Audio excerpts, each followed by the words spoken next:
Allison Rosen. Allison Rosen is your new best friend.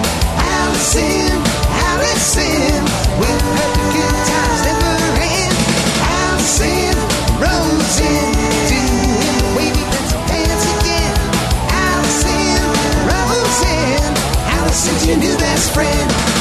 Hey everyone, hi, hello, it's me, Allison Rosen. Welcome to another episode of Allison Rosen is Your New Best Friend. I'm sitting here with Wheeler Walker Jr., extremely popular and profane country artist. Hello and welcome. Thank you very much. Thanks for having me. I love the podcast and it's nice to be here. A little bit of allergies. I know it's not the time. This is not the time to talk about this, but it's a fine time. Well, it's just, I'm from Kentucky and I live in Tennessee, and you figured the allergies are way worse there, but for some reason I get bad allergies in Los Angeles. Do you know if that's a thing out here? It's a thing for me. It is? Okay. And for producer Jeff.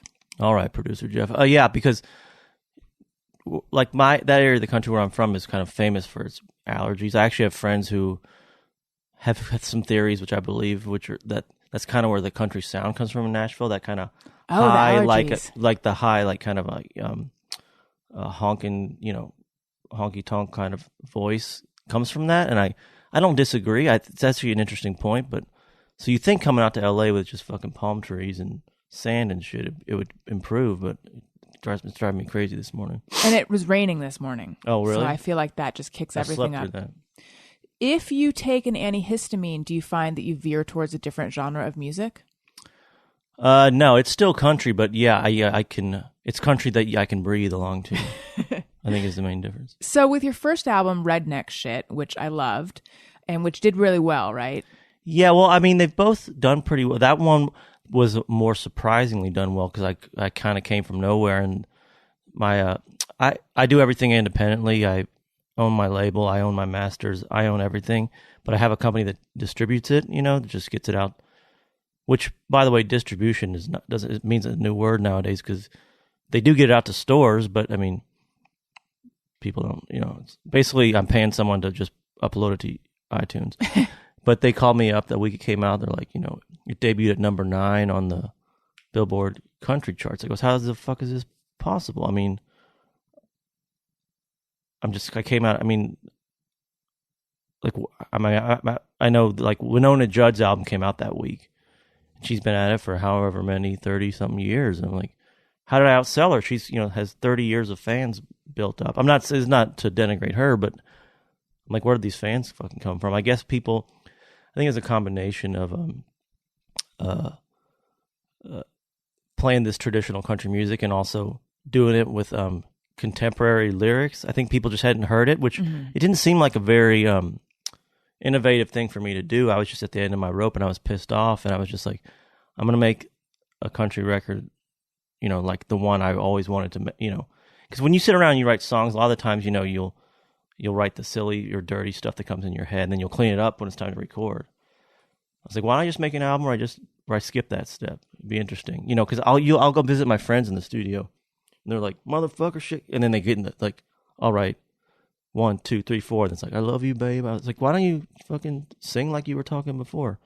Which they do in obviously most other genres of music. So, probably being my age, growing up in the 80s where it was like, I'm just less immune to it, having, my parents and my friends' parents out in the living room listening to Waylon while we're in our rooms, like listening quietly to NWA or Public Enemy. It's just like language and music just doesn't mean anything to my generation. Where in country music, which is still in some ways living in the old days, the way they think, but the fucking shitty music they put out is this pop country garbage. So to me, I'm doing the similar thing to what they're doing, but I'm doing the better version of it, which they're taking, like, I would say maybe hip hop culture and just stealing the beats and the sounds of it and just repurposing that for white people. Whereas I'm taking the grittiness and the rawness of it. And I did go viral on Black Twitter. Do you know what Black Twitter is? You tell me. I didn't know what this was, but I got a couple texts from people like, this. It was the week my new album's called Old Wheeler. On the week my new album came out, one of the songs from the the song "Fuck You Bitch" from the Redneck Shit went viral on Black Twitter, like Erykah Badu and a bunch of like basically Black Twitter is, but like the rest of all of the culture, everything starts in the like blues, rock and roll, country, everything starts in the Black community. And I guess there's this thing. It's not actually like a website. I just learned about it. It's like all these memes and everything start with like these like kind of like world star hip hop type of places that are like these what they call Black Twitter, and I just I'm like I would assume the only country artist to have blown up on Black, which I take a lot of pride in. Like I have a lot of African American fans, and I say African American to show how serious I am about it. But as dirty as it is, I want it to be for everybody. So when to have any country music that reaches out across the color lines means a lot to me. And basically the meme, I think there was a meme that said, some guy who with like 8 billion followers, put a meme as like showed the "Fuck You Bitch" video, and it's like didn't know country went this hard, which is I guess a compliment. Like yeah, he's like Chuck D in a cowboy hat or something. So there was quite a bit of pushback to Redneck Shit because of the language. How's it been with Ol' Wheeler, the follow-up? Very similar. I mean, a lot of the times people think like when I complain about Music Row and the Nashville music industry, which I would guess I'm out here right now working on like trying to work on a TV thing / movie thing, which has been a fucking pain in my ass. And you kind of, I assume, working this shit. I mean, this is just shit, the showbiz stuff, all the politics about it. But Nashville is becoming just as bad, but it's like in like a small town environment. So it's like when I talk about so and such band is pissed off, like I'm not joking around. These guys are like pissed. Their people call up my people, like knock it off. Like who? I don't want to say they're the people. I don't want to give credit to the people who have reached out and said, "Shut up." Garth Brooks not very happy with me right now. I'll say that name. But yeah, I just like I like to. Here, another thing kind of pisses me off is like like I said, like a band like Florida Georgia Line. I don't know if you know who they are. They're huge. I know of them, but they play arena because of you. Okay, yeah, and I will say that's my other argument too. I'll be like, I'm selling your shit more than anybody. Like a lot of people had never heard of these fucking artists until I start ripping on them. But they're like a band that they're a country band. Quote, I'm using the air quotes for the listeners. And they tour with Backstreet Boys, Nelly. It's like they're taking kind of hip hop beats and they're adding. They're taking kind of hip hop sounds and putting country music to it. And I just get really pissed about it. But it's like I can see the counter argument. But my thing is just like, if I'm listening to hip hop, I'll listen to Dr. Dre or I'll listen to Kendrick or something. I'm not going to fucking listen to Florida Georgia Line rapping about a cooler or something. So like those kind of people, get pissed. The other thing that I actually brought a point about the other day to a friend is like they want to take all these things from like Black culture, but then when I started beef with them, they fucking freak out. I was like, well, that's part of it too, man. That's a big part of hip hop culture, I think. I'm not talking like some hip hop expert here because I don't know that much about it, but I mean, I know what I like, but shouldn't you embrace the beef part too? I would think, but they're not down with it. I will say a couple of the big art. I mean, there's a band called Old Dominion who are really big and they suck. And I ripped on them once on Twitter, and they played live on the Country Music Awards. And while I was live tweeting it, and I put these 5 guys. I put at least we know they're not jacking each other off right now because we can see them on TV. And they tweeted back the next day. They're like, Wheeler, how do you know? And so, like, I always use that as an example. Of like, you know what? These guys are cool. Like, I'll never fucking insult them again because they can take. It's no fun to do it if they can take a joke. So that's just an example. If you're an artist now, if you've got any big country artists who listen to your podcast, that's the answer, which is just give it right back to me and give it better than I gave it, and it's over. I mean, that ended. I didn't write back, and one other guy, a guy recently did the same thing, and I actually tweeted out, respect to, I think it was Dustin Lynch is his name. I don't even remember these guys' names. It's like, I got to give it to him for, coming right back at me. Like, I'll give the guy credit for, Were you aware of all of these contemporary country stars before you started making music and performing? Or is this like now that you're so immersed in this world? No, I mean, that's what, what's interesting to me is, so I was we were in the studio, I was listening to, I basically turned off country radio in like the late 80s.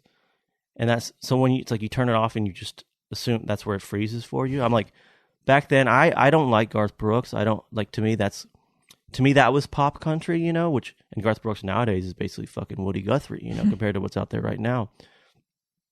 So I was in the studio listening back to some of the tracks with the band and the producer, and I was like, that's kind of a bummer when you think about it. These songs are so catchy that they'll be radio hits if I cleaned them up, and they all looked at me like I was crazy. They're like, have you listened to country music radio recently?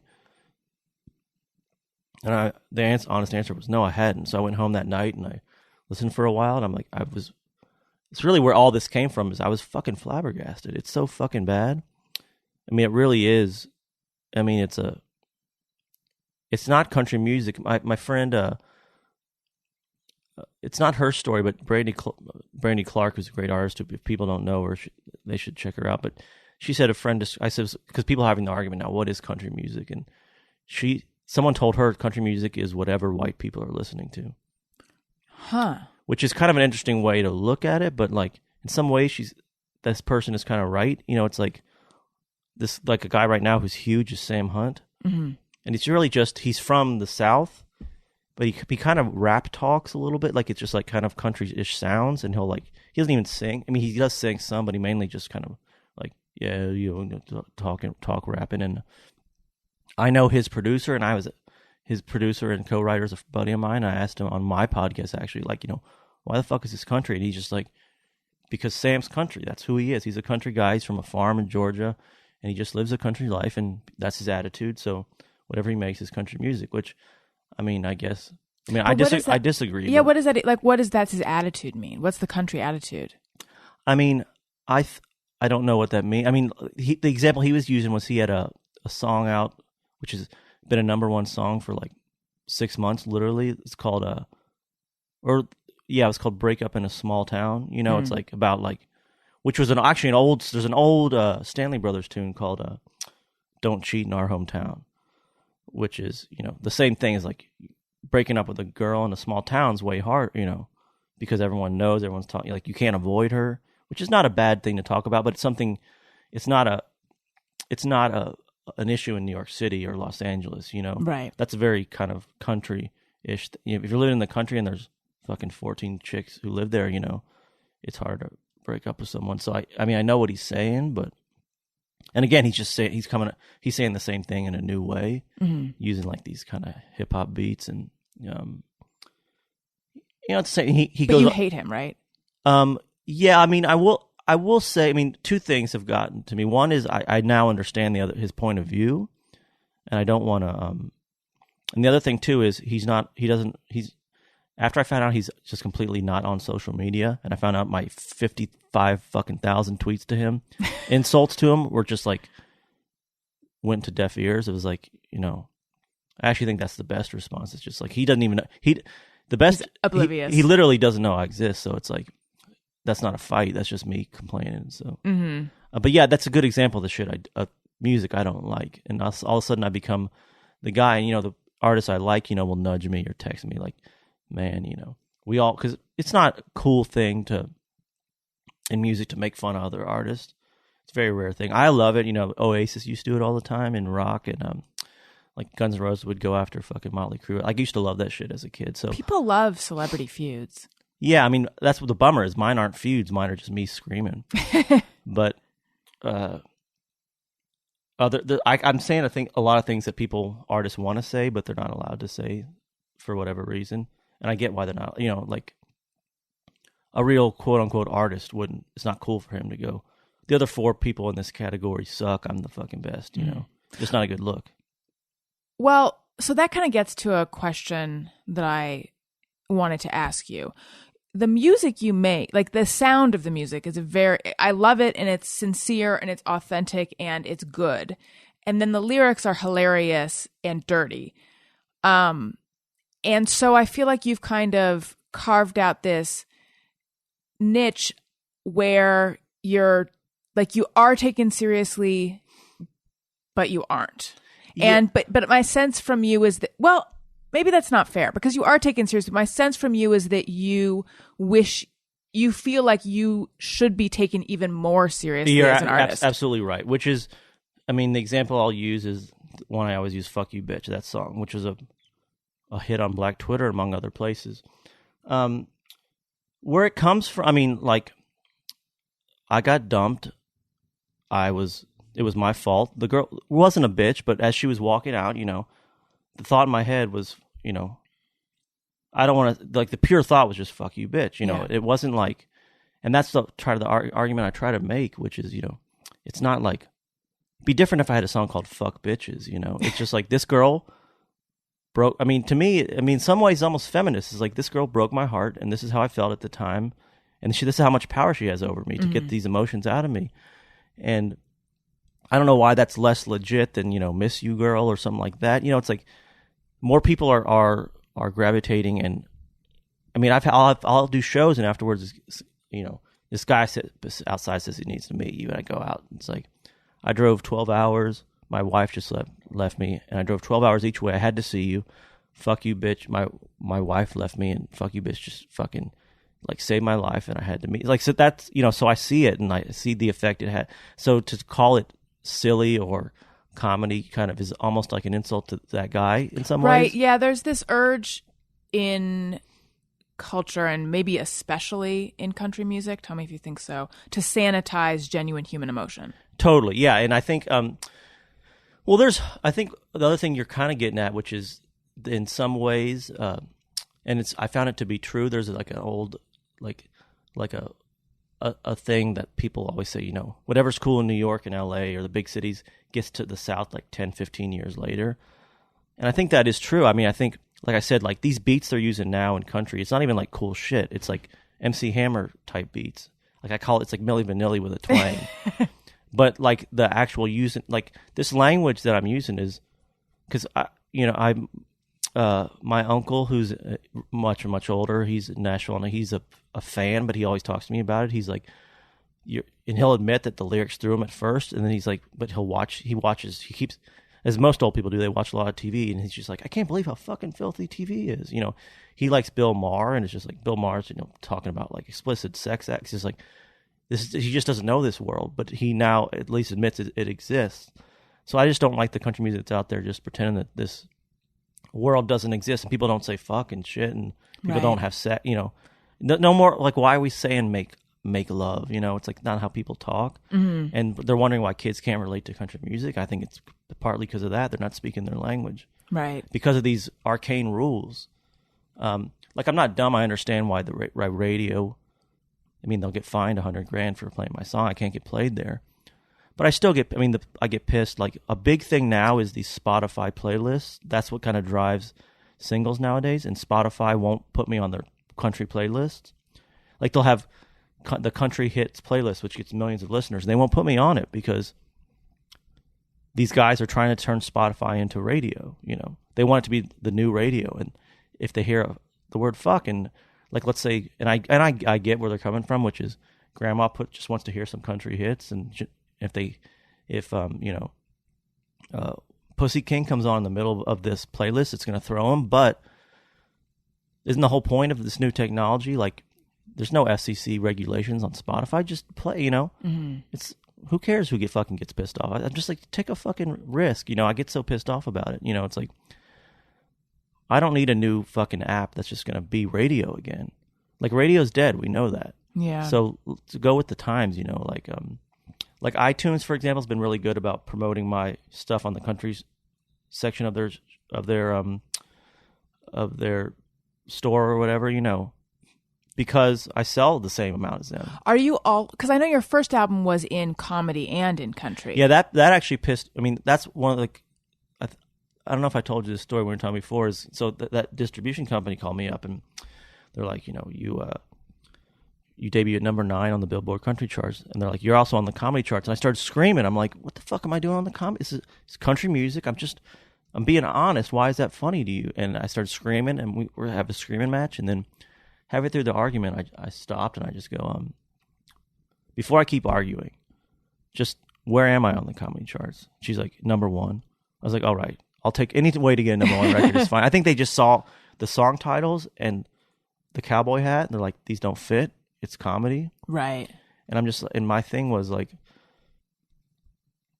why is being honest in country, why is just a cowboy hat plus bad words equal comedy? Right.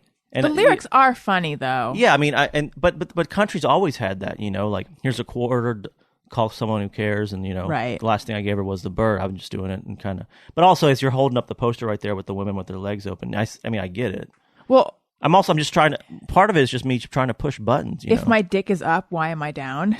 Well, that to me is like, but that's one of the songs I'm most proud of, because that to me is a common theme in songwriting in general, but no one said it quite like that. It's true. Which is like, why am I depressed even though if I'm getting laid, Mm-hmm.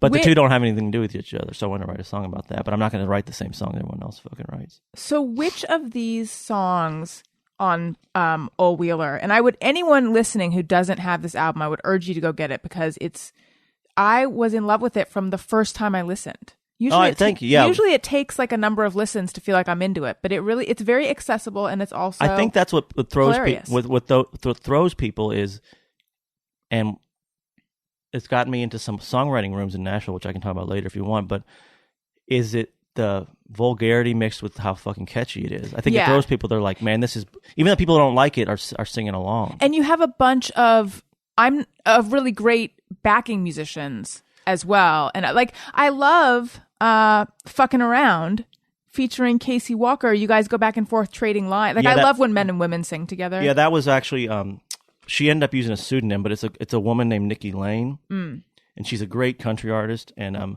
I love they used to have that a lot more, like the Conway Twitty, Loretta Lynn, and George Jones, Tammy Wynette. I love those back and forth songs, right. But like, how do I update this? It's about a couple, both of whom sort of like one-upping each other with confessing the way they've cheated on each other. Exactly. And I was like, that's how it obviously happened to me. I'm like, obviously messing around or cheating on you. There's a million songs about cheating in country music, but I ain't heard Whites do that one again. But I never heard Fucking Around. I never heard the back and forth, like that. And then the line the fun one about that one was the idea of a guy getting on his knees, like, honey, I got something to say to you. I've been fucking around on you, and then she's standing up like, oh, no big deal, I'm fucking around on you too. Like, that's just a fun thing that I'd never really heard in country music before. And then there's your line, I gotta admit that this is hurting me some, which actually is sort of vulnerable. Yeah, I mean, it's very vulnerable. It also rhymes with the next line. So threesome. Yeah, exactly. You got don't forget this shit. As people all the time, people put too much in the lyrics. I'm like, it just rhymes. And they'll ask me shit. It's just like, what, it fucking rhymed. I don't know. Why does music still have to rhyme? I don't know. It just sounds better, I guess. So of all these songs on Old Wheeler, which one is the most personal to you? Definitely Summers in Kentucky, which is, I think, a lot of people's favorite because it's so pretty. Because I was back home for a high school. I was back home visiting family, and it just happened to be a high school reunion. And my friends said they wanted to go. I thought they were joking. I went anyway, and we show up, and there's the prettiest girl from high school, and she, we're joking around, kind of like, she's 12 divorces, 92 kids. I think I'm exaggerating a little bit there, but we're like, ha ha ha, look at her now. And then we all kind of admitted to each other, like, you know what, we'd drop everything we had to take her right now, and being with my friends at that high school reunion, think about the old days, how much I missed the kind of old days back in Kentucky where I grew up. And like the line in that song, which I think gets a lot of people, is which I get, again, I guess why it's funny. Heard you gained a few, got saggy tits, but who am I to say, because I age like shit. Which is like, because we were all laughing about like how kind of quote unquote nasty she looked, but to us she still looked like she was still the girl from high school. And was she? But then we're looking around, we're like, but fucking look at us, man. I mean, it's not like we're making fun of her, like with all the kids and the divorces and stuff, and right. Like, we're like, look at us, we're fucking losers, and like we're all fucking fat, and like,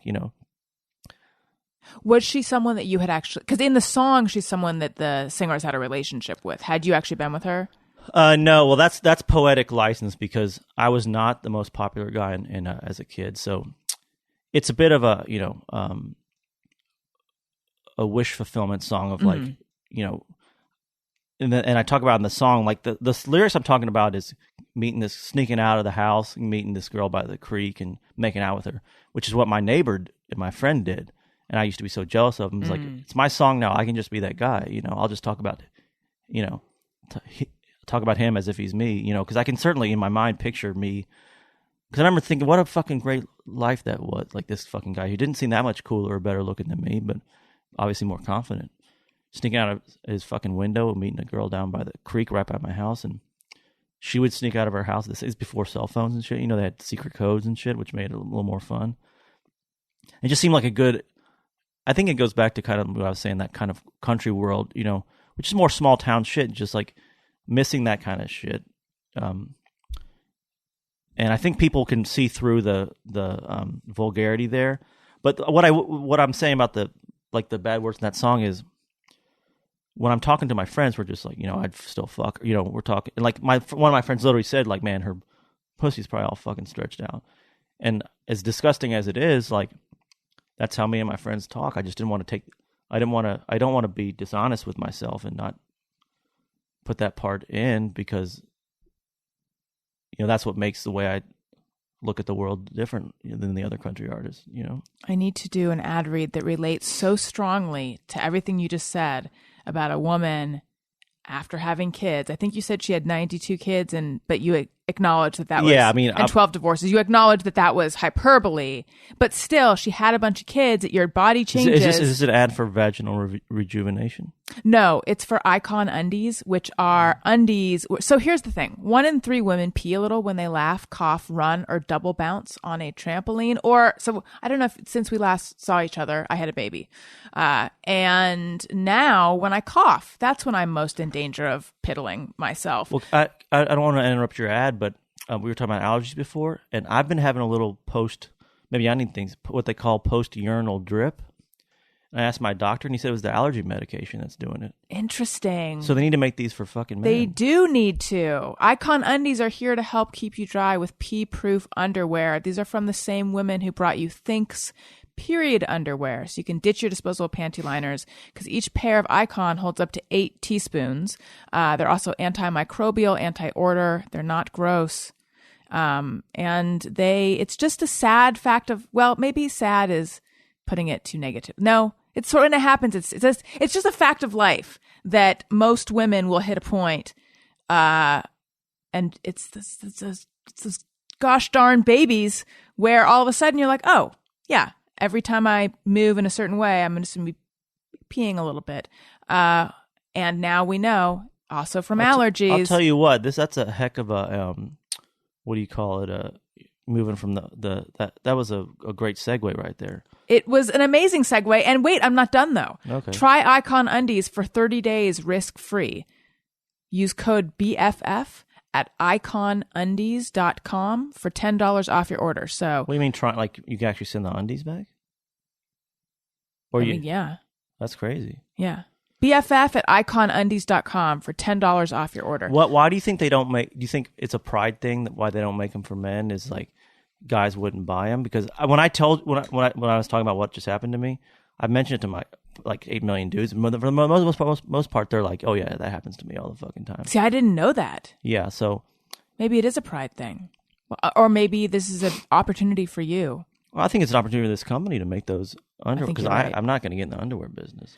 I am kind of surprised that Wheeler Walker Jr. went to his high school reunion.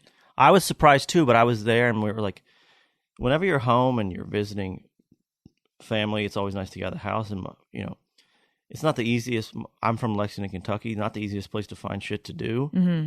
And that's where everybody was that night. And it's like, I didn't really, I was stuck and I claimed to be pissed about going, but the back of my mind was like, I would like to, see these people now that I'm hot shit and see how, but they didn't give two shits. Really? Yeah. Not anyone? Was anyone aware of your success? A couple people weren't as no, not the people I wanted to be. Like what you want obviously is the girls running up to you like, I'm so sorry, you know, I missed all that time, you know, all that time in high school we could have been, you know, banging, but you know, I fucked it up, which is not the reception I got. Huh. But yeah, it was interesting. You got a good song out of it, so. So you said that you were not popular in high school? No, I don't think many artists really are. I mean, I would say that's also one of my big complaints about country music now too. Is it's now all the artists are the cool guys from high school, the jocks. Well, Sam Hunt is a former college quarterback. Like, do you want to hear country music from a former? Because to me, it was what I don't want to hear anything from that. Exactly. Well, to me, country music was always about, you know, heartbreak and, you know, the sad part of life, and you know. I believed it when Waylon and Willie sang it. Like, I don't believe it when, like, all this dude is doing is dumping women, you know? I mean, I don't know his personal life, but I don't want to hear country music from a college quarterback, you know? And those guys have really, I would say I'd assume it's not just country music, but all music and probably TV, movies too, is now the cool guys are running the show, and it drives me fucking crazy, you know? It's like, you guys had your time. Can you you gotta have a face like this to know fucking heartache. You have a good face. It's fine, but yeah, it's covered in hair. A lot of it. Well, that's for a reason. Yeah, you know, I don't. As I tell people, I don't grow out my beard and put on shades and a hat really low because I look like Brad Pitt. But you're in a relationship, right? Correct. How's it going? It's going well. I mean, the one thing. I mean, there's a sacrifice to being Wheeler, which is It does make things a little more difficult. I mean, I hesitate to even talk. Like, I try not to talk about it on podcasts, but I don't mind talking about it. Which is, I'll say shit on. You know, she's a fan and, you know, listens to me and what I do, and you know, I'll say, you know, talk about fucking, like, as a, you know, just dicking around, you know, kind of, and like, I forget that there's someone out there who could be, you know, it's like, and you know, a lot of, you know, women want me to sign their tits after shows a lot, and to me it's just fun to post it on Instagram. And I get why, you know, I just feel really bad, like, you know, now that there's someone else out there who looking at that, like, I mean, obviously my excuse is like, you know, that's my career, blah, blah, blah. I mean, I'm not going to say, fuck you, I ain't signing your tits, but I get the other side too, which is if I saw pictures of her signing dicks, I'd be fucking pissed off, you know? So it complicates your life, you know, like a lot of this stuff, you know, as much as it's not comedy, but it's still, you know, every musician's a character. I mean, like, if you hung out with, like, Bono's not that guy, you know, I'm assuming that's not his birth name. You know, it's you know, it's showbiz, you know? So I'm not actually the Pussy King, you know, but I thought it was a fun thing to, like, talk about. I was thinking when I made the song, the Stones have the song Some Girls, which they just kind of talk about girls, all different types of girls. This was my version of Some Girls, like Pussy King, girl here in this city, girl in that city. And, you know, I'll now, before the shows. My favorite line from that, I think, is the trainer who keeps her legs open just in case. Yeah, well, yeah, exactly. Well, I mean, that's kind of to me, that's so fun. It's just, again, you just don't hear that kind of language and rhythm, I think, in this genre of music. But I'm a trailblazer, and you know, I was just, you know, I was like, when I say it's not comedy, it doesn't mean I don't want to. I want it. One of my complaints about country too is I want it to be fun. You know, just music in general should be fun. Like we're cheating life. You know, we're getting to play music and make music for a living. Like the whole point was not to have a 9-to-5 job. Like, this is something pointless to do if you're not having fun with it. So doing the Pussy King poster that comes with the record and the, you know, the girls with their legs spread, like, it's fun. But yeah, I do have to, like, think about the other, you know, like, before my shows, like, before I go on stage, the crowd now is chants Pussy King, like, Pussy King, Pussy King. And it's like, that's probably, you know, looking at it from the other side. Like, I mean, I'm not asking them to do that, but I see why that's not fun for. How long have you guys been together? About a year now. How did you meet? Is that unusual for you? Yeah, I mean, totally, yeah. How did you guys meet? We met their mutual friend in Nashville, and I don't know, we just kind of got along, and I guess as every relationship's the same thing. It's like, let's go out. Oh, that was fun. Let's do it again. You know, like, I think for me, I don't know about, because I just ran into your husband outside, talked to him for a minute. My relationships start with like, I'm going to go on a date with this person, and my guess is I'm going to hate, the bar's low, like, then you go home like, man, I really had fun. It's like, wait a second, I had 2 dates and both were fucking fun. Wait a second, now we've hung out for the 5th time and I'm still not miserable. This is weird. I guess we're a thing now, you know. But it's I wonder, you know what's interesting, and now I'm interviewing myself, but the first tour we did up until this last tour, which ended a couple weeks ago, all the tours for the first record were basically sausage fests, just all dudes. And it's now pretty, I mean, that's why I'm not saying I'm coming here for the female audience, but like the shows are really almost close to 50-50 now, men and women, which makes me happy because women, it's the whole, this is not supposed to be anti-women shit. Like, it's supposed to be for everyone. Like, I would think a girl in some ways would enjoy Fuck You Bitch more than a guy, you know, because they've been through it too. And being on the other end is kind of like a told you so moment. So it's been really fun. I wonder if maybe in some ways it's subconsciously opened me up to kind of having more women at the shows, you know, now that I'm opening myself up personally a little bit, you know. Did you experienced touring as a single guy though? Yes. What was that like? And well, that's what a lot of this album is actually about, which is, that's why I called it Old Wheelers, just because it didn't hit me that I was old till I went on the road. And then, you know. Oh, I thought it was like, Old Wheeler, you dirty dog. No, well, there's a couple things. There's one of my favorite Waylon Jennings records is called Old Waylon. And there's a song called Pictures on My Phone on this album that's about like girls texting you their privates. I'll leave it at that. And I'm just like, you know, some of my age, you know, like if you told me that when I was 13 that technology even existed, much less just seeing a naked vagina in the first place, it's like, that's crazy. And like being at an age now that we're like, it's not that exciting to me, or like, you know, meeting girls after a show on that first tour and, you know, not wanting to, you know, I'm wanting to just, I'd rather just get back on the bus and go to the next town, you know. First of all, let's just start from the beginning. It's inconvenient.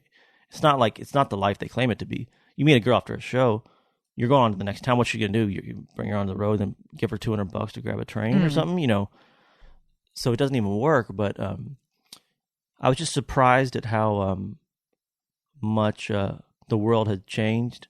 Because what I'm talking when I say Old Wheeler, it's like I wanted all this shit to happen when I was 20, and it happened when I was 40. I'm like, this shit don't do me any good anymore. You know, it's not what I want. I don't want a one night stand with the town skank, you know, at this age. And the surprise in my mind that I didn't, you know. Right. I think that's what, you know, a lot of the, you know, and the like I said, technology, you know, people, you know, meeting these girls and then I still look at myself. I mean, I see it, the pictures, but when I think of myself as a kid. But then a 28-year-old girl walks up to me and she looks like a little girl. I'm like, you know, no, I'm not giving you my fucking number. You look like a little kid. And like all this crazy, just the advancements and like people want like, you know, hey, nice show. What's your Snapchat? I mean, like, what the fuck? It's like I'm a man out of time, you know? I just don't know this world. And I think too, playing maybe that more traditional country music and playing in that style, and then people asking for your Snapchat is just kind of a weird, anachronism. Yes. Good word.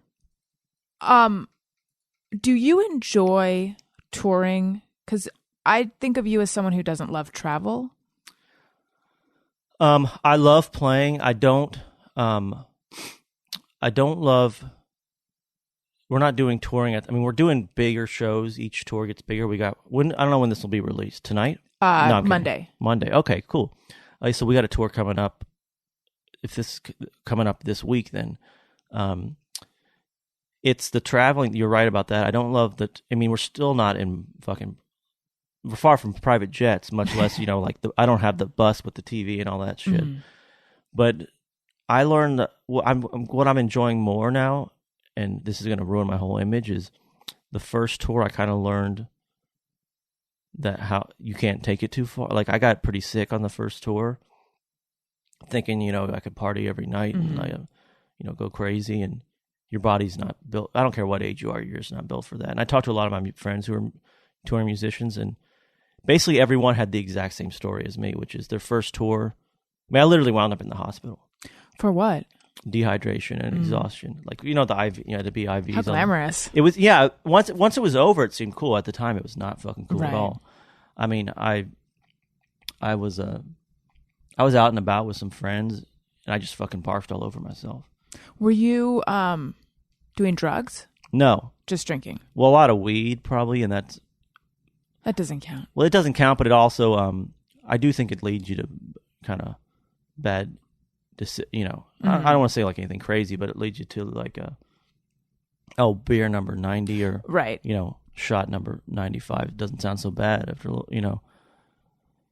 But this last tour, I've kind of kept a little more, I think as it's become bigger, and again, I don't want to ruin my fucking badass image, but I realize that there's, people are expecting a certain amount of professionalism, and like, no one's going to say, man, I saw Wheeler and, the show sucked because he was hungover, but, still that's a badass move. Like, they want to see a good show, and I'm like doing a better job which is impossible to be healthy on the road, but I found a way to try to stay, again, all the things my fans are probably upset that I'm even saying, but it's the truth. It's like I'm trying to find a way to, like, I'll just get up in the hotel in the morning and I'll just go on a run, which is, silly for me to even say that I would do that, but I'm doing it to keep endurance up for 3 weeks out on the road. It's just And your shows have been sold out, right? What size venues are you playing?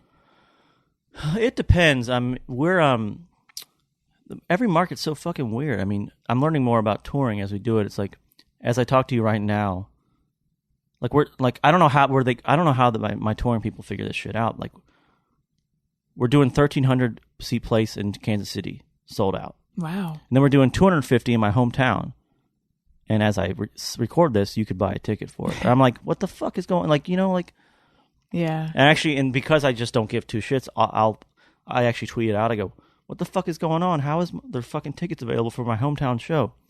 The promoter read it, got pissed, called my managers, like, has he got any problems? Tell him to fucking say it to my face. Then, of course, I call my brother and my parents, like, the quote-unquote promoter. Like, have you seen any promotion for this show? I mean, you can't sell tickets if people don't know you're playing. Right.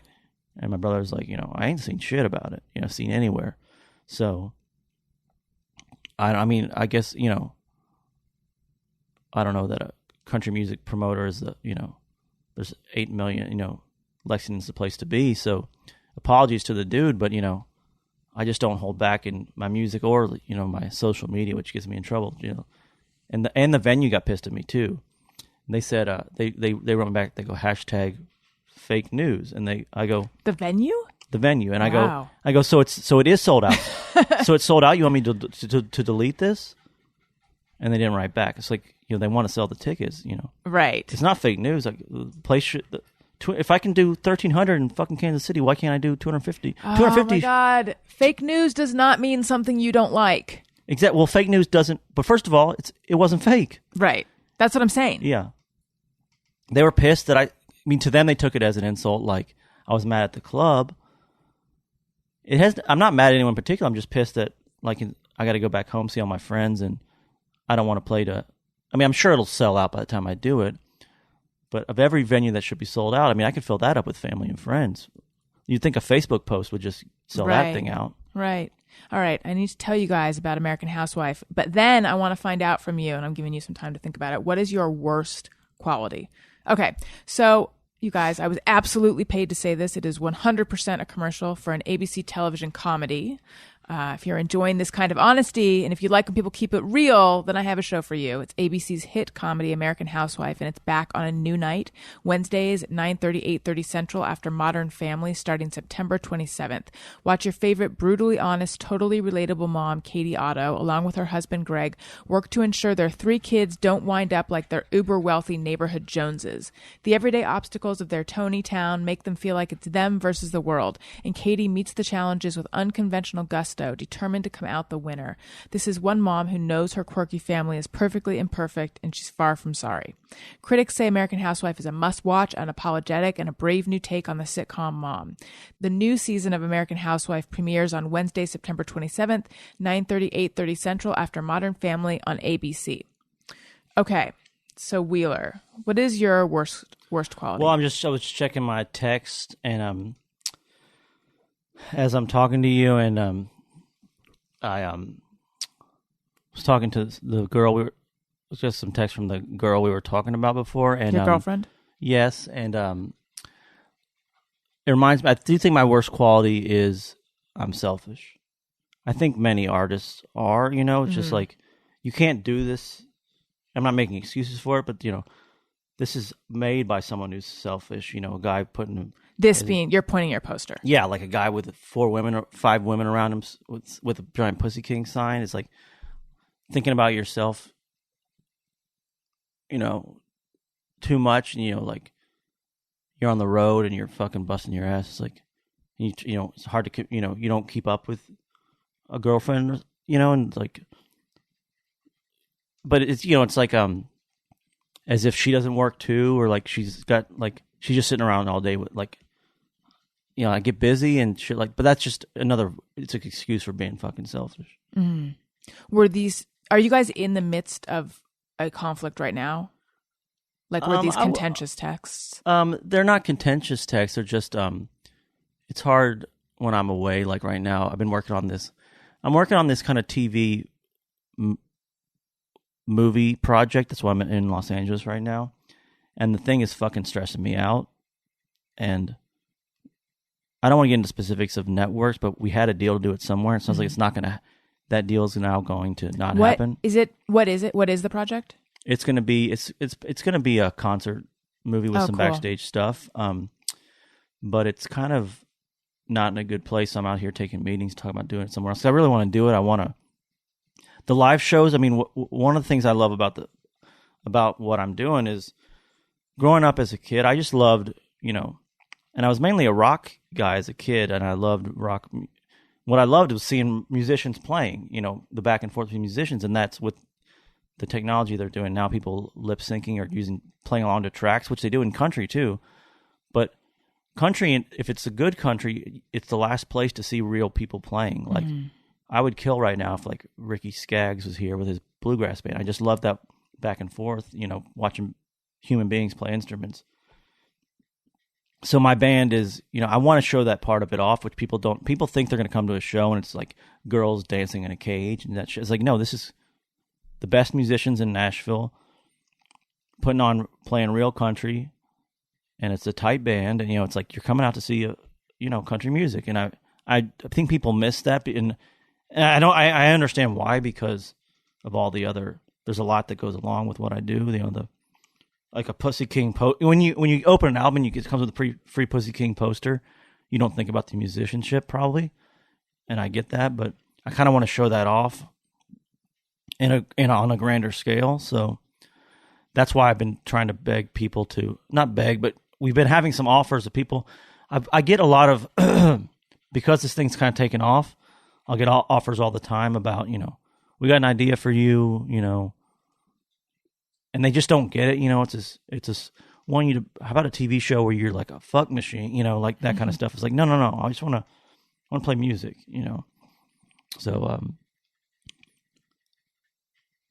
So finally, I think some people are talking to some people who probably get it. So, tell them to stay away from my guitar. No, I'm kidding. It's my dog you're talking about. Yeah, not the producer.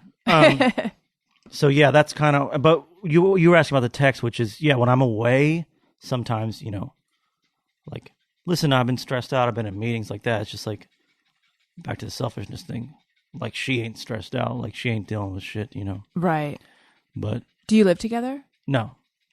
I've never done that. I've never lived with a girl, which is kind of at my age. It seems weird, but I don't know. I'm emotionally kind of stunted, I think, in some ways. If you maybe the lyrics probably give that away. Too. Let's take some questions that listeners sent in over Twitter. Can I ask a quick question? Yes, you can. Why'd you have to say at the beginning? Did you have to say that at the beginning of that ad that this is an ad? Are you talking about the ad where I said I was 100% paid to say this? Yeah. That's actually part of the ad. Okay. It's part of the ad copy. But it says make it your own. So I was like, but I feel like I actually debated for a second. I was just wondering if there's some weird podcast. No, ethics it's not. No, it's just their particular ad. I guess it's unregulated, so they wouldn't give a shit. There are some. Well, no, I guess there's not. It's if you like on Instagram or something like that. If it's an ad, you have to do hashtag ad or hashtag sponsored. Okay. But yeah, no, podcast, there's not really much of that. Okay, yeah. So let's take some questions. But first, I want to tell you guys. Sorry, Jeff. I'm on Patreon. Patreon.com/Allison Rosen is where you go. There's all different sorts of reward levels, so you can get bonus episodes every month, a lot of behind the scenes stuff, access to an interactive video stream with me. Level where you get merchandise in the mail, tons of access to me. You will beg me to leave you alone. Patreon.com/Allison Rosen is where you go for that. Okay, let's take questions from listeners.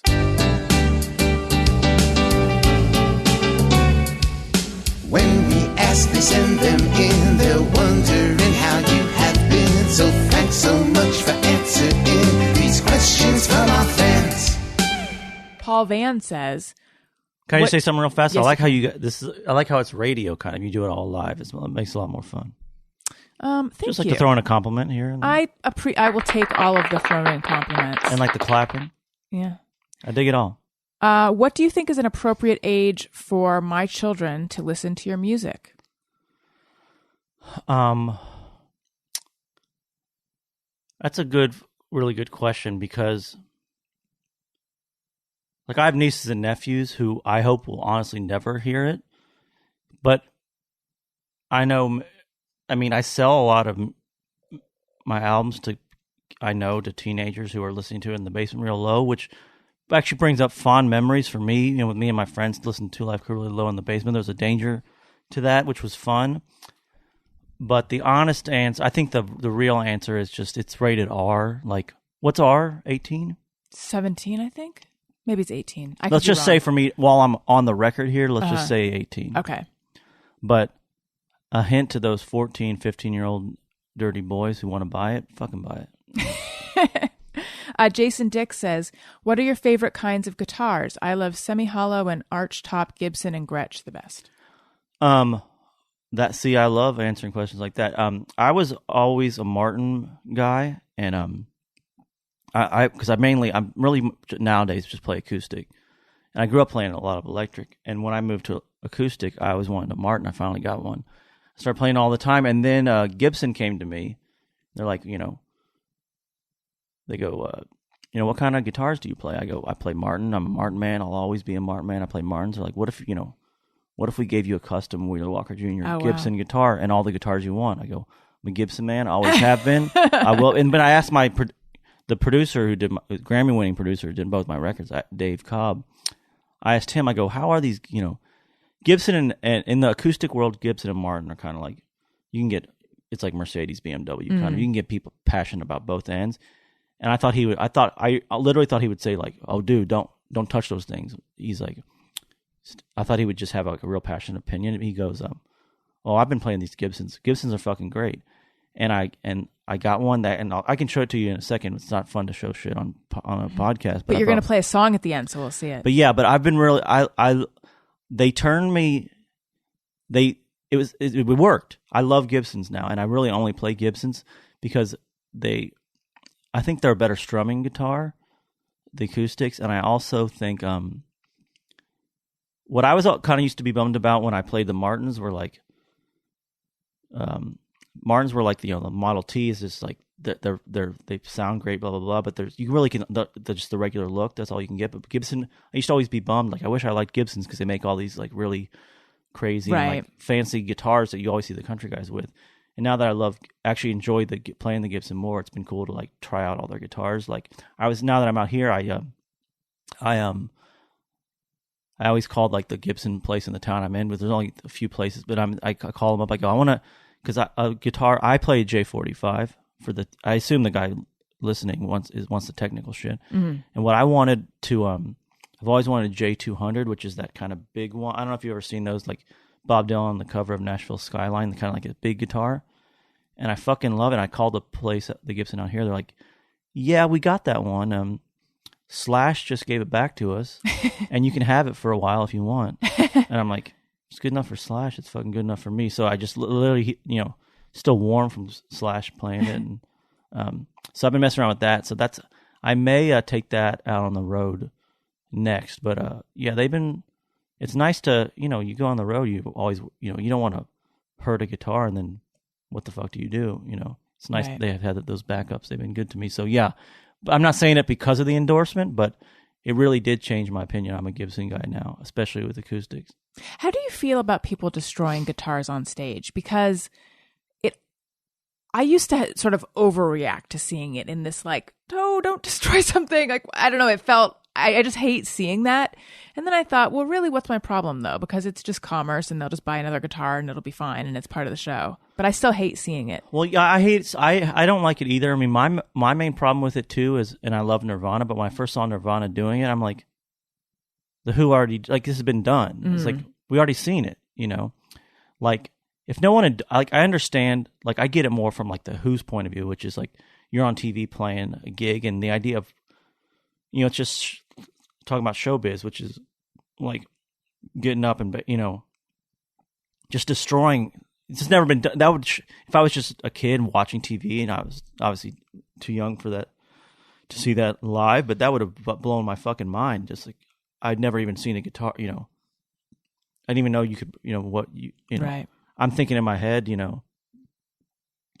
like nowadays it just means so, because now that I know a little bit more, like if I smashed a guitar now, like people would know it's bullshit. That I got a backup, guitar. But I just think it's been done so much that it's just not new. But I'm with you. It's like, I believe the instruments have souls, and like, you don't just fucking destroy it. But also part of me is like, they're probably, if you watch the show, it's not like their favorite guitar. Like, right. They're like, right before they break it, they grab a new guitar that looks just like it. It's just, it was probably a piece of shit, Oh, I didn't think about that. It's a prop guitar. Almost always, yeah. I mean, like, that makes sense. Big bands, like, like metal bands, like Motley Crue will have this, you'll see the whole background is just Marshall stacks, which are big loud amps.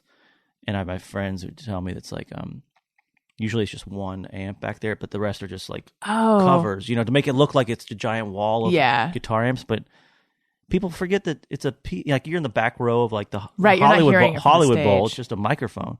One of the amps is mic. The rest are just for fucking show. All right. Danny Chesney says, who's the most badass motherfucker you've ever known or met? Easy answer on that one, which is one of my heroes who, if you were to, I'll answer another question too, was who is the coolest guy who's reached out saying they were a fan, is the same answer to the question, which is Billy Joe Shaver, which is, if you don't know him, he's one of my favorite artists of all time, and known more, I think, to more people as a songwriter. There's a great, one of my favorite Waylon records is called Honky Tonk Heroes, and Billy Joe Shaver wrote every song on that album.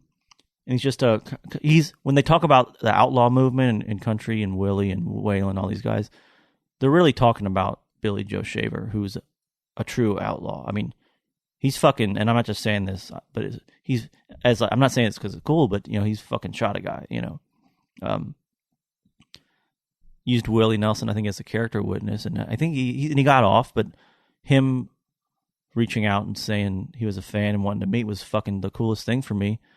And there's no other way to describe him other than badass motherfucker. I mean, he's got some fingers missing, and he's got, like I said, shot people, and like he's gotten into, I'm sure he got into it with fucking Willie, all those guys, And he still to this day, he talks to Willie every day, like all those guys. And I actually heard a quote once, which is, because people now, it's almost like for the younger audience, like almost like gangster rap. It's like they look at those outlaw days, it's like the good old days. And he's, and the quote people use is like when they talk about outlaw country, it was just a bunch of people pretending they were Billy Joe Shaver, was the quote. So he is really that badass like the other guys who were pretending to be outlaws, badass motherfuckers, were impersonating Billy Joe. Mm. So he is a badass motherfucker. Kent says, does he really like a finger in his butt? If so, how did he come to learn that? Good question. There's a song called Finger Up My Butt on the new album, Old Wheeler, which, like all my songs, there's a little more serious shit behind it, which is, and this one probably less serious than the other, but I was at a songwriting session with a buddy of mine and some other friends, and he was talking about a big-name country star who I can't name, who can only get off with a finger up his ass. And everyone was fucking cracking up, and I was the only guy. That's why I'm different than everyone else in Nashville. I'm the only one who goes, you know what? That's a fucking song. Like, it's interesting. I found it more interesting, like, human sexuality, like some guy would need that, or like it's hard to find girls on the road who want to do that. I mean, and I'm not going to sing the song. I would think on the road is where you'd find them. Yeah, I mean, yeah, it's probably harder to find them in the local grocery, but, but I was thinking, like, what a weird thing, and, like, I go, I can't sing a song about him, so I'm like, I got to make it me, so now I've got people thinking that I love a fucking finger at my ass, but honestly, it's not something I've ever. I mean, when my doctor does it, I don't find it fun to fuck at all. So it's a fictional tune about, for me, but it's something that I heard about a real guy. And I also too, it's not in the song, but again, back to the whole, like, these fucking dudes who are keeping it clean on the radio and in real life are doing crazier fucking shit than me. So, Levi Jones, is it better to kick ass first or eat pussy first? I feel like eating pussy gives you the energy for the ass kicking. West Anthony says, what is his stance on people who start pretending to be country musicians like Darius Rucker or Chris Gaines? Darius Rucker is the guy from Hootie and the Blowfish who's always been real nice to me. I don't know it's a strange question because Chris Gaines is not a real person. Right. I think what he's, can I guess what is he's... Darius Rucker now doing country music? Yeah, I think what he's... I didn't realize what he's asking is about people who move over to right. country. And I think at the end he was trying to be funny with the Chris Gaines thing. Chris Gaines is who? Is the alter ego of who? Garth Brooks. Remember? Oh, right. Garth Brooks decided to become rock, and then he put out an album of Chris Gaines. Right. Oh, I see. Okay. It was funny, too, because someone was talking about that the other day, which was what a flop that thing was. But it sold 3 million copies, which is a flop for Garth Brooks. But not for anyone else. But no one will sell 3 million copies this year in music. Yeah. And that was his flop, and that was his most embarrassing thing. By the way, you can't get that record anywhere. Oh, really? He just canceled it? Yeah, I mean, you can't buy it off digital. You can't stream it. You can't get it at the stores. You can get it on eBay for like $30. But like someone like Darius Rucker, who, and like I said, it's always tainted a little bit when the guy, reaches out and says he's a fan, But I don't think, and I was never big, I'm not going to lie and say I was a Hootie and the Blowfish fan, but for me, moving, what they were doing, him moving to country didn't seem like a crazy move. The one I got annoyed by was Steven Tyler put out a country record. I'm like, because I love Aerosmith, like, I don't need to hear, he actually did a country version of Janie's Got a Gun, and it was fucking shit. But another example of me getting myself in trouble was I went on Facebook. When I first learned about Facebook Live, I had fun with it for the fucking first month. And I did a live review of Steven Tyler's I remember that country record. And then my buddy texted me during it. He's like, dude, I fucking wrote and produced that song you're making fun of. I'm like, well, I mean, you think it's good? I don't know what to say, man. It's not the person. I'm not like going after you, but I don't know. I don't like the idea of, to me, it's disrespectful. I don't like the idea of country something you do when you get older and slower and things slow down. Like, it's not something you can just, I don't like the idea of country music as a hobby. It's kind of my answer, which is like, I'm going to try out country music for the week and see if that one sticks. Mm-hmm. But there's also people too, like, Sheryl Crow did a country album, but I always felt there's a little bit of that in her music anyway, so that doesn't seem that different. It's just, that's just like a marketing tool for that record. Yeah, it's interesting who will allow to make that switch. Like, I'm thinking of the punk band X. John and Exene did Knitters, which was country, and and I love it, and no one balked at all, Yeah, well, there was a bit of that kind of almost rockabilly shit that they had. Right. Interesting too is which I didn't know this before. One of my favorite artists of all time is Dwight Yoakam, and I always consider him a Kentucky artist who's from Pikeville, I think, and. But I didn't know until recently that he actually moved out to L.A. In the 80s to make it. And in those days, he like playing that type of country music, cowboy hats, skinny jeans, cowboy boots. That was punk rock. Like no one seen it in L.A. There was no. You were as out of the loop as X, you know. So he would play with X and like kind of punk bands. Like they thought of him as like a, you know, it was like a crazy thing that he was doing. So those were the kind of the only early gigs he could get was kind of that in that kind of X scene. So 35 Degrees says, does he shave his balls to match his beard? Let's not spend a lot of time on this one. No, I mean I don't even know what that would mean. So let's just the answer is no. If you shaved your balls to match, I mean, look, there's an inherent problem in the question because I feel like if your balls match your beard, the answer is no, you're not shaving. Exactly, but yeah, and also too, I think maybe he's asking about like actual length. But yeah, I mean, like, there's no way my balls are never near my beard. It's just how the human body works. So it just seems like talk about waste of time. And the woman who trims my beard ain't gonna get near my balls. So can Wheeler talk about how he discovered, reached out to, and landed such top-notch musicians to play on his recordings? Sure. Especially since the people who introduced me have been on record as talking about it. One of my favorite artists out there right now, and someone I'm honored to call a friend, is Sturgill Simpson, who I knew back in Kentucky. And I was telling him about this record I wanted to make, and he said, "We got to talk to my producer, Dave Cobb." And I talked to Dave about it, and I said, "I have this much money, and you know, can we do it?" And Dave has since, at the time, I don't know how much he'd done, but has since won at least 2 Grammys, and he's got his kind of go-to. Sorry, I'm holding back a sneeze. Hey, producer, can you cut all this out? No, I'm just kidding. Holding back a sneeze. And what I love about Dave is, besides being a great producer, he's got his kind of go-to house band that are like, they're not the. To me, that's part of why all these country shit sounds the same. It's everyone's using the same players. He's got these guys who are as good, or I would say are better than these guys, but they've got their own sound and they're a little off kilter from that kind of like the studio guys in Nashville, most of them, which is a big gig, you know, to play on these big records. These guys are what I consider almost too good, which is if you don't get in the first take, second take's going to be, they're not going to mess, like literally it's going to be perfect. It's going to sound like a computer. But these guys are funky enough and kind of fucked up enough that it's like they could never do it the same thing twice.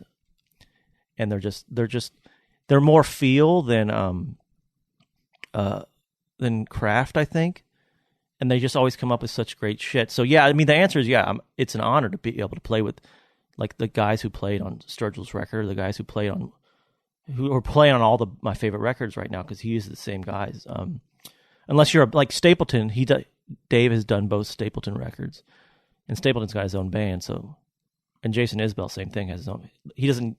These players don't play when the artist has their own band. But I just prefer these guys, and now that I'm friends with them, I always use them. And yeah, I ran into Shooter Jennings recently, and a lot of these guys used to be in Shooter's. And for people who don't know, Shooter Jennings, great artist, is Waylon's son, and was kind of what gave Dave his start. Kind of like, actually, what's interesting, and I want to give a shout out to Shooter here, is Waylon kind of paved the way. His dad paved the way for kind of all like the Willies and all that kind of stuff. And Shooter, in his own way, has done it again. He was the first guy to make that record with Dave Cobb, and he was the first kind of not mainstream country guy to kind of get some play, you know, and get his name out there. And he's the one who introduced.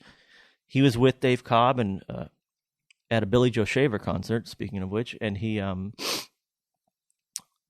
said, "Dave, that guy over there is the best singer in Nashville." He pointed to Sturgill, you know, and then whatever, 7-8 years later, Sturgill's got a Best Album Grammy nomination and wins the Grammy for Best Country Album. Like, that was Shooter introducing him, you know, and Sturgill was broke at the time. I think I don't think I'm speaking out of school. I don't know exactly how much money he had in the bank, but he wasn't anybody knew. So he's really paved the way for a lot of that stuff. So yeah, it's a lot of guys, old guys who used to play with Shooter, and Jamie Johnson's old drummer, and this guy Brian Allen, who's like the kind of the best bass player I've ever seen. And Yeah, I mean, I think what he's getting at too with that question, which is I'll agree with, some players are too good for me. Like I don't deserve players that good.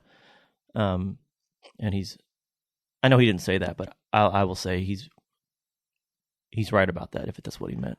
I'm going to ask you a nosy question now. Oh. When we last talked, which was a while ago, like really talked, you were saying that you had used all your own money to self-finance the album and you hadn't made much back.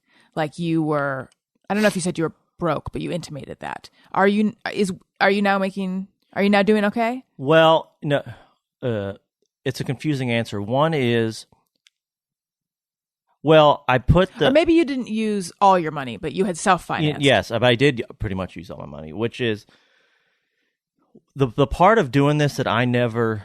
Sorry, I always give long answers, but... It's okay. It's okay, I give a lot of information. The part of this thing that I never anticipated, which I didn't know about, which is I'm going to own my stuff. I'm not going to have anybody who's a boss. I'm going to own my label. I'm going to own everything. No one can touch me, blah, blah, blah. Everyone forgets to tell you all of a sudden which I never wanted to be, as an entrepreneur. Mm-hmm. I'm not basically the president of a company, and my guys who tour with me are like employees. Like I'm saying, like I got all this shit. Like so admin stuff. Yeah, it's very weird. It's like I'm 0% interested in doing any of that shit, but I also I like my freedom, so I have to do it. But yeah, the first album made enough money to pay back the album and to pay for the new record. So the majority of that money has gone back into what you would call, I guess, the company, because it paid for the new record. And I now have made enough money. I've now made enough. Well, let me put it this way. There's a rumor I could be making a profit by the end of the year. And I'm not making that up. That's actually the quote I got, which is, you've now paid back both albums. And almost like, we're not promising anything, but you could actually, this thing that you've put all this time and money and your, blood, sweat, and tears into, there's a chance you could actually make some money from it, which is great. Which is great, but it's also crazy too, because the players on the road, they're getting money, the clubs are getting money, the managers are getting, everyone's getting money. Yeah, distribution companies getting money, and it's almost like, keep it up, buddy. And one of these days, if there's some left, there might be some left over. You can get a paycheck, but I ain't living large. I can tell you that. Yeah, music business is so fucking tough right now. I mean, what's crazy is how successful, especially the first record was, and how little and how much work it took to sell that many copies for that record, and how little amount of records that is. I mean, I have not sold 100,000 records. I mean, we're getting close to that, but in that range, I mean, like when you talk about like a Stapleton who sells 3 million, I'm like, how the fuck is that even possible? Yes, he's obviously playing a different game. I'm not on, the late night shows and that shit. Although I just did Carson Daly. Oh, neat. Ask me how Carson Daly was. How was Carson Daly? I don't know. I didn't meet him. Oh, really? He wasn't there. Yeah. They just had a producer? Yeah, they used to ask me you? questions. Yeah. Ah. I've done 2 TV things now. I did Ridiculousness. How was that? It was fun. I just sat there and watched goofy videos and made wisecracks. I don't know when it'll air. Was I allowed to say I'm on it? I think so. But yeah, I'm trying to do more of that stuff, but it's like, it's fucking impossible, because I have Apple Music. I don't buy records. It's like, same. Who does? And I get upset when I see the charts, like, oh shit, I only sold this many this week, and then I stop myself and go, I don't fucking buy records. I mean, I try to buy them. I have friends who just buy them to support the artist, but I never do that. I just buy the record if I want to buy. Do you get a piece of Apple Music? Like, how does that work? Yes, any streaming I get some of. Yes, some of my streaming money's pretty good, but my streaming money, because I own my own label and own my masters, my streaming money, my complaint was what I was talking about before about them not giving me enough promotion because they're worried about the value of their company and don't want dirty shit on there. Where everyone else complains about the money, I have less problem with the money because the other artists who complain about it, their label's taking a big piece. But I am the label, so I get everything. Right. So that I think the money on streaming for me, if you do it yourself, is fine. I just don't like that they're really giving favor to the major labels and the big companies. It's just radio part 2. That's my big issue with it. But yeah, you get paid for streaming, you get paid for YouTube views and all that shit. Good. So let's hear a song. I'm very excited to hear it. But first, why don't you tell people where they can go to find you and plug all your things? Because then we're going to hear a song and then we're going to end the show. I might come back for a minute and say something. I don't know. It's who crazy. knows? Who knows what the fuck's going to happen? It's really the Wild West right here in this studio. And it's real dirty in here, too. No, I'm just kidding. It is. There's a rug leaning against the wall. You apologize for the dirtiness. I would love a place this undirty. I go to all my albums have a sticker on them that say banned from Walmart, Kmart, and Best Buy. So unfortunately, a lot of country artists sell shit there, but they won't sell my shit. So you got to buy it at iTunes or Amazon or through my website, wheelwalkerjr.com. And we're getting ready to go on tour, and a lot of dates are selling out. And if you don't get a ticket, you're shit out of luck. But go to my website.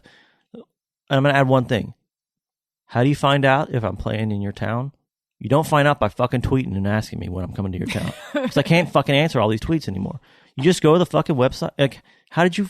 Remember the old days when there were concerts and you found out if about them? Pretend it's them days. Like, you don't fucking just tweet Axl every day waiting to see if Guns N' Roses is coming to town. Just fucking check look around. Go to my website and check it out. And about this time when this airs, I'll be...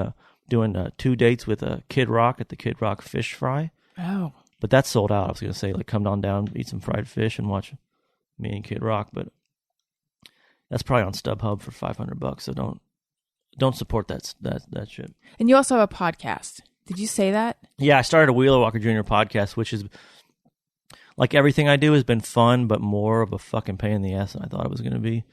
As I look at you and the producer, you guys know better than me. Sometimes it's a pain. Yeah, I mean, you know what the big thing for me is, where I give you credit. I'm saying you, the podcasting community, is you just think it's going to be fun. You forget that there's a real talent behind it. Like, I'm not a broadcaster, like I just sit around. Like, people complain about my interview skills. I'm like, no shit, I'm sitting around dicking around with my friends I felt like there wasn't. My complaint was, radio won't play me this, I can't be on TV, blah, blah. I want an outlet where I can kind of, speak freely. And then I fucking, talk my mind for 2-3 minutes, or, talk my mind, what I think is nonstop. I look at the clock. It's been like a minute 40. I'm like, how do I, this is not a podcast. This is a fucking phone call. So it's, I've been trying to, talk to, doing more shit with, guys around Nashville. And because I don't think there's a guy, Chris Shiflett from the Foo Fighters, who has a country music podcast. But other than that, there's not much of that stuff around. So everyone go listen to it. It's a minute 40 long. Yeah, plus an interview now. Right. The old ones, I've got 4 versions of me testing it out and when I put all 4 together, that was about 5 minutes long. And if you like what you're hearing, subscribe. iTunes.com/AllisonRosen is where you go. Please rate and review. It helps out the show. I'm on Twitter at Allison Rosen, Instagram at Allison Rosen. I really would push the Instagram on you, please, because it's just a personal quest to keep that follower number. You got to keep it up there. It's just, it's not just that. It's that I say this every time, so I'm a broken record. But the number has been the exact same for like 2 years now, and it's driving me fucking crazy. Let's take a picture after I'll post it, and you'll get some crazy fans. Yeah, thank you. Okay, and Jeff, where do we find you? You can find me on Facebook and Twitter at Colonel Jeff Fox. All right. So what are you? Are you a colonel? Where's that come from? Like a Kentucky colonel, but actually not even that. It's a sore point for me. It's weird you brought it up because I want to be a official. I have some friends who are colonel, the Kentucky colonel. A Kentucky colonel, which is, it sounds like you already know, which is a meaningless title, but you can, talk to people who know people. Sorry for burping. Excuse me. And they can just say, Colonel Wheeler Walker Jr., and it means fucking nothing. My brother actually is a colonel, and he got it for getting good grades in high school. He's a Kentucky colonel? Yeah. Which is not a colonel in the army, Right. I'm a colonel in the Larry Miller Drinking Society of the island of Milleronia. All right. Well, I don't know what that means, but it's a nation. Got it. But like Elvis's manager, Colonel Tom Parker, sure, not a colonel. He just made it up. So that's sometimes like Jeff. Yeah, sometimes you say colonel and people think you were in the army, but there is that Kentucky colonel thing, which I think would be cool. But it's the more albums I put out, more dirty shit I put out, the less chance of me becoming a colonel there is. You're a colonel to us. Thank you. All right. What song are we going to hear? I don't know. I was thinking about. I want to make it dealer's choice here. Maybe did you want to hear because some of the stuff there's only so much of it that sounds good with just me and acoustic. So I was thinking, do you want to hear "Fuck You Bitch" from the first one, just because maybe your audience hasn't heard it before? Sure. Just because it's the easiest one to just with me and a guitar. You prefer that one over Poon? Does that one not work on acoustic guitar? Poon does not work that well on acoustic guitar, but well, now I'm speaking to you off mic, so I'll just tell them what you said. I'm just thinking, "Fuck You Bitch."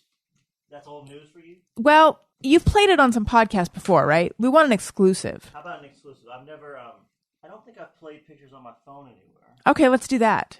Sorry to the listeners who really wanted to hear "Fuck You Bitch." All right, I'll introduce it as Pictures on My Phone, written by me, from my new album, Old Wheeler.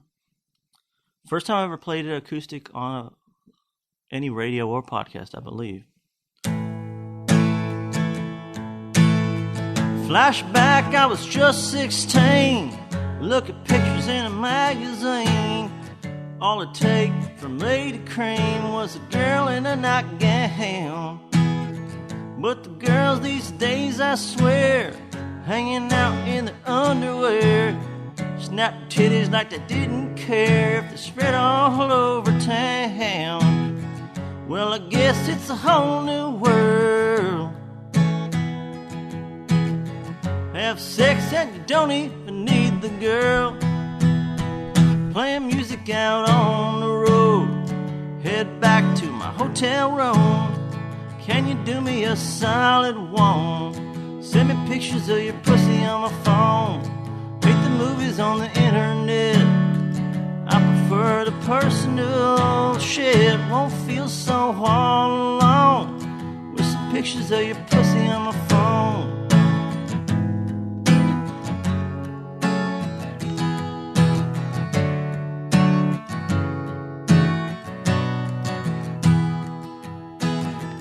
Getting off the bus at dawn.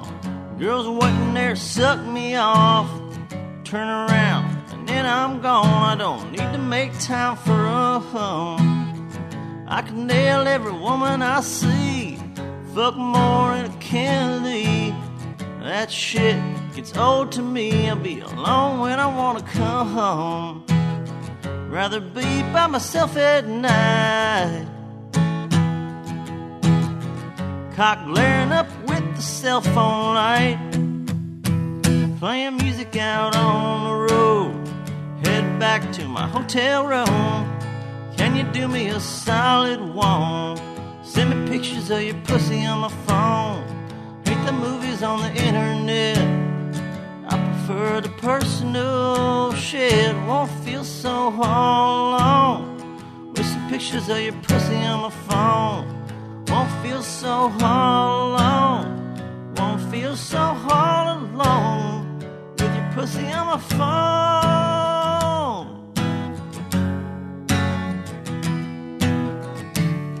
Yeah.